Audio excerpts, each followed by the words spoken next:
दोस्तों, मैं advocate Rajiv Lochan rising Bharat में फिर से आपका स्वागत करता हूं। आज मैं जिस विषय को लेकर आपके सामने उपस्थित हुआ हूं वह है किसान आंदोलन का समाप्त हो जाना और सुप्रीम कोर्ट का रोल।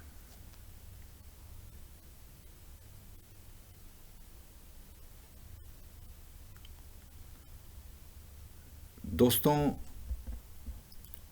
जिस तरीके से किसान आंदोलन एक साल चला और अंत में सरकार ने सुरक्षा कारणों से ये निर्णय लिया कि ये जो किसान के तीनों कानून हैं वो वापस ले लेंगे, और वापस ले लिया गया। जैसे वादे के अनुसार जो शीतकालीन सत्र है उसके पहले दिन ही ये वापस लेने की प्रक्रिया पूरी कर दी गई। उसके बाद भी किसान कुछ मांगों, एमएसपी से जुड़े हुए मांगों को लेकर आगे बढ़े। सरकार ने उन मांगों पर भी विचार किया और कमेटी बनाई और कहा कि ठीक है, हम इस पे विचार करेंगे और जिस तरह से एमएसपी से जुड़े हुए रिकमेंडेशंस होते हैं उस पर ध्यान देते हुए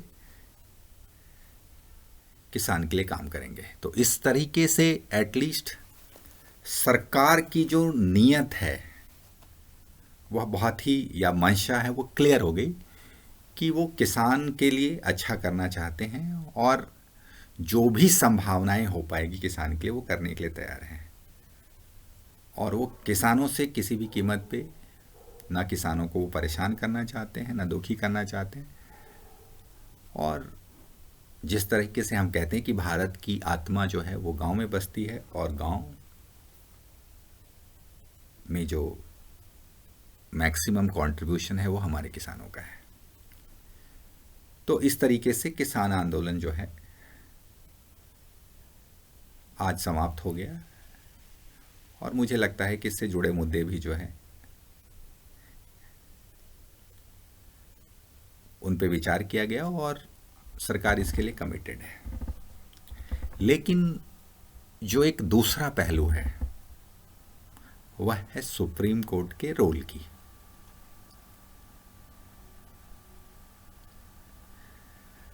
कहीं ना कहीं जब किसान आंदोलन से पहले सीए का प्रोटेस्ट हुआ और जिस तरह से वह प्रोटेस्ट भी जो है गैर कानूनी तरीके से सड़क पे हुआ और उसमें भी मामला जो है वो सुप्रीम कोर्ट के पास आया, लेकिन डिसीजन लेने की प्रक्रिया में इतनी देर हो गई कि कोई नतीजा नहीं निकल पाया सही समय पे और अंत में वह प्रोटेस्ट एक दंगे का रूप ले लिया। और जब सीए का प्रोटेस्ट भी खत्म हुआ तो भी उससे अंत में जुड़े हुए मामले पे जो सुप्रीम कोर्ट के जजमेंट आए उसमें यह था कि कोई भी व्यक्ति विशेष अपने अधिकारों की रक्षा के लिए दूसरों के अधिकारों का हनन नहीं कर सकता।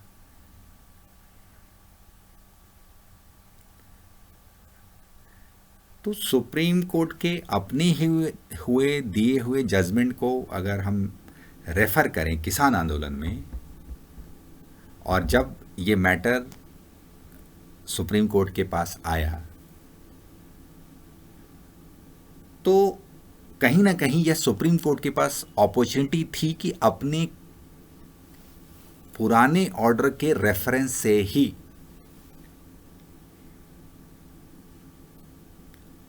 किसान आंदोलन को ख़त्म किया जा सकता था। जैसा कि क्योंकि पहले ही सुप्रीम कोर्ट ने इन कानूनों पे 1.5 साल के लिए स्टे लगा दिया था, सुप्रीम कोर्ट ने कमेटी भी बना दी थी, लेकिन उसके बावजूद भी किसान आंदोलन का चलते रहना, क्योंकि कोई कंक्लूसिव ऑर्डर नहीं आया। नहीं तो कहीं ना कहीं अगर सुप्रीम कोर्ट अपने दिए हुए ऑर्डर के रेफरेंस से ही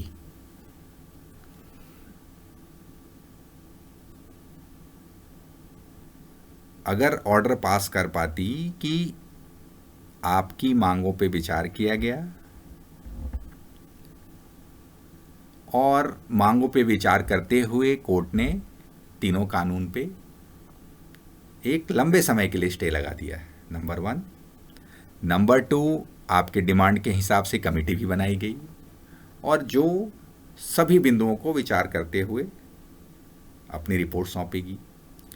तो सवाल है कि सुप्रीम कोर्ट की जिम्मेवारी है कि भारत के हर एक नागरिक के मौलिक अधिकारों की रक्षा करना। लेकिन इस 1.5 साल के अंदर अगर लाखों लोग इस प्रोटेस्ट से जुड़े हुए थे और अपने मौलिक अधिकारों की रक्षा के लिए प्रोटेस्ट कर रहे थे, तो कहीं ना कहीं करोड़ों लोगों का इस प्रोटेस्ट से करोड़ों का नुकसान हुआ है।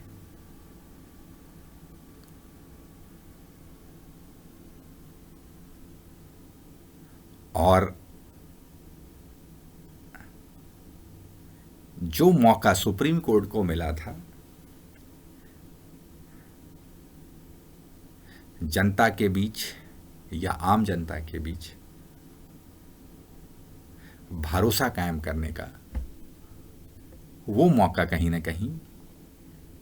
कारण चाहे जो भी रहे हों, सही समय पर सही नहीं ऑर्डर आने के कारण वह मौका चला गया। आज किसान आंदोलन समाप्त हो गया, लेकिन कहीं ना कहीं ये पॉसिबिलिटी थी कि यह आंदोलन 6 महीने पहले भी समाप्त होता। यदि, यह मेरा व्यक्तिगत विचार है कि अगर सुप्रीम कोर्ट अपने ही ऑर्डर के रेफरेंस से, यह मेरा व्यक्तिगत विचार है कि अगर सुप्रीम कोर्ट अपने ही ऑर्डर के रेफरेंस से, जो उन्होंने सीए के मैटर में दिया था, सीए के प्रोटेस्ट के बाद, कि एक व्यक्ति अपने मौलिक अधिकार को बचाने के लिए दूसरे व्यक्ति के मौलिक अधिकार का हनन नहीं कर सकता, इस रेफरेंस को कंटिन्यू करते हुए, इस रेफरेंस पे एग्जीक्यूटिव ऑर्डर पास करते हुए चाहती, तो किसान आंदोलन जो है वह उसी समय खत्म हो सकता था और इससे जनता का विश्वास सुप्रीम कोर्ट पे और बढ़ता और जो कई नुकसान या परेशानियां हुई है आम जनता को, उससे भी बचा जा सकता था। क्योंकि सुप्रीम कोर्ट ही लास्ट रिजॉर्ट है और जब लोग सुप्रीम कोर्ट के पास पहुंचते हैं और जब सुप्रीम कोर्ट ने सही निर्णय लिए, अगर उन्होंने कहा कि ठीक है, अगर आपका प्रोटेस्ट है, अगर उनको लगता है, तो उन्होंने स्टे लगा दिया, जबकि सीए वाले में ऐसा कुछ स्टे वाली बात नहीं थी यहाँ, लेकिन किसानों के मुद्दे पे सुप्रीम कोर्ट ने स्टे लगा दिया। तो कहीं ना कहीं जो लोग आपके सुप्रीम कोर्ट के ऑर्डर के बावजूद भी, सुप्रीम कोर्ट के एक प्रोएक्टिव एक्शन के बावजूद भी अगर सुप्रीम कोर्ट पे भरोसा नहीं कर रहे हैं, तो ऐसे लोगों को सुप्रीम कोर्ट सही समय पे सही ऑर्डर के द्वारा समझा सकती थी। ये मौका सुप्रीम कोर्ट के पास था, लेकिन कहीं ना कहीं ये डिले जो है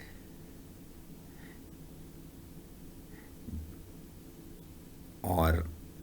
डिसीजन को सही समय पे नहीं देने के कारण वो सारा मैटर जो है वो अपने आप गवर्नमेंट पे आ गई और ठीक है, गवर्नमेंट ने उसके हिसाब से डिसीजन लिया। लेकिन अब यहाँ पे क्रेडिबिलिटी की बात है कि जब लोग गवर्नमेंट से परेशान हैं, जब पाले आपके कोर्ट में आई, जब किसान आपके पास पहुँचे या अलग अलग पिटिशनर आपके पास पहुँचे, तो आपके पास एक मौका था कि आप एक त्वरित निर्णय अगर ले पाते, जैसा कि आपने स्टे लगाया, एक त्वरित निर्णय लिया, you have taken the instant decisions, आपने कमेटी बनाई, एक बहुत ही इंस्टेंट डिसीजन लिया। लेकिन इस प्रोटेस्ट को ख़त्म कराने के लिए जो ऑर्डर आने चाहिए थे, शायद वो ऑर्डर नहीं आ पाए, और यही कारण हुआ कि अंत में it can be taken at like the passing the bucks more less. हो सकता है कि कई बार सुप्रीम कोर्ट ये इंतज़ार कर रही थी कि सरकार ही ये निर्णय ले,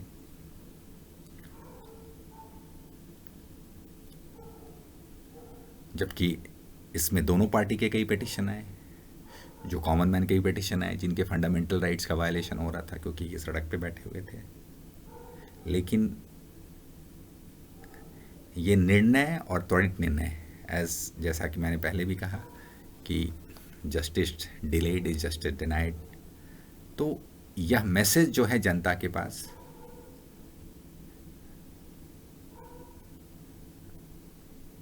या जनता के भरोसा के लिए ये बहुत ज़रूरी है कि सही समय पे सही निर्णय लिया जाए। अगर आपको मेरा वीडियो पसंद आया तो लाइक करें, शेयर करें और सब्सक्राइब करें। धन्यवाद।